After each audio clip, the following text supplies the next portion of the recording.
guys, fire our shit!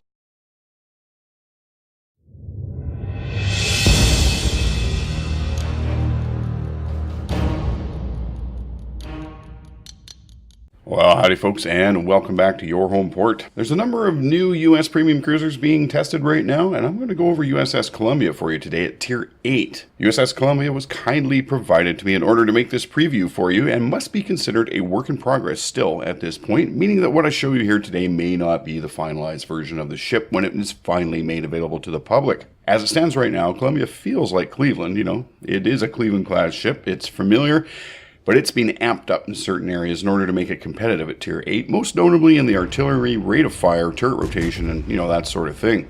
The sixth U.S. Navy ship to bear the name, she being named after the city of Columbia, South Carolina. Columbia was a Cleveland-class light cruiser commissioned into the U.S. Navy July 29 in 1942, and she saw extensive service during World War II, and I recommend the Wikipedia article. It's an interesting read.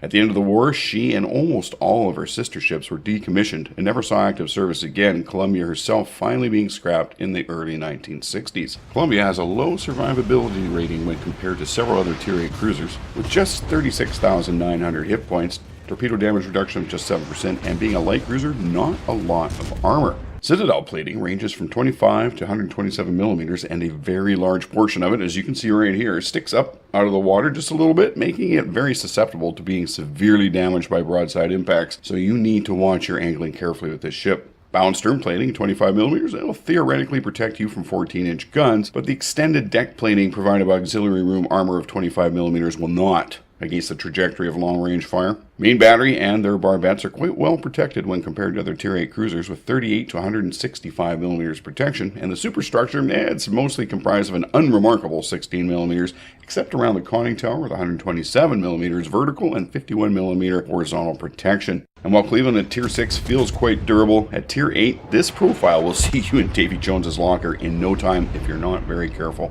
Artillery is definitely a bright spot for Columbia, with her 4 triple-barreled main gun turrets packing 152mm cannons. And as I had the ship configured, the firing range of 15.6 kilometers is adequate, but somewhat lower than many of her Tier 8 competitors. The main strength here is the rate of fire and strong DPM figures. As well, a 12% chance start of fire with HE can make you very, very annoying and distracting to your opponents. Never underestimate this factor. In my opinion, it's one of the great characteristics of this ship. Turret rotation of just 18 seconds is quite good at Tier 8 as well, and when you couple all this with its radar and hydroacoustic consumables, enemy destroyers can enter some nasty surprises with Columbia. Anti-aircraft defenses are strong with this one.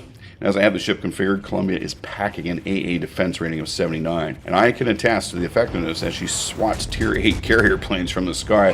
When you couple that up with the defensive AA Fire 1 consumable, this increases average anti-aircraft damage by 300%. There's a lot of carnage. Despite these figures, it won't keep some of the torpedo and dive bombers from discharging their payload at you, but Columbia can be quite good at dodging torps if you're paying attention and you got enough notice. She has a nice turning circle, just 660 meters, and a rudder shift time of 7.2 seconds as I have the ship configured. As well, with the use of the Sierra Mike signal flag to boost speed by 5%, I got Columbia up on plane with a 34.1 knot top speed. That's pretty good. Fortunately, Columbia is also fairly stealthy, and as I have her set up here with a 14-point commander, utilizing the concealment expert skill, detectability by air is just 6.4 kilometers, and by sea only 9.1. At first blush, you might wonder, how can you bring a Tier 6 light cruiser up to Tier 8 and expect it to be competitive? It's going to see Tier 10 ships, after all, and overall armor protection is not quite as good as Cleveland at Tier 6, and getting caught out by the enemy can be extremely perilous. But with a combination of the gun crews taking a steady diet of Jolt Cola, obviously, the rate of fire is way up, turret rotation speed has been improved, and some great consumables equipped to give it the tools it needs, I think. In fact, she's so well equipped for hunting destroyers with radar and hydro, and the maneuverability to dodge torps, and her AA defenses make her an excellent escort ship for battleships and carriers.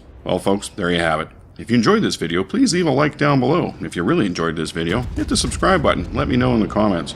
As well, be sure to visit my social media pages, both on Facebook and Twitter. This is where I post info that, well, not belonging in a video, it's worth taking a look at. Now, a lot of you have been very generous with donations, becoming patrons, or donating during the live streams, or sending in your replays so I can commentate and put them up for others to enjoy. But it's also very helpful just watching the vids, liking and subscribing. So I just wanted to make sure that those of you who support in that manner know that I really appreciate what you're doing as well. Thank you. Links to all things in the video description. Alright folks, thanks very much for stopping by and watching. I'll catch you next time.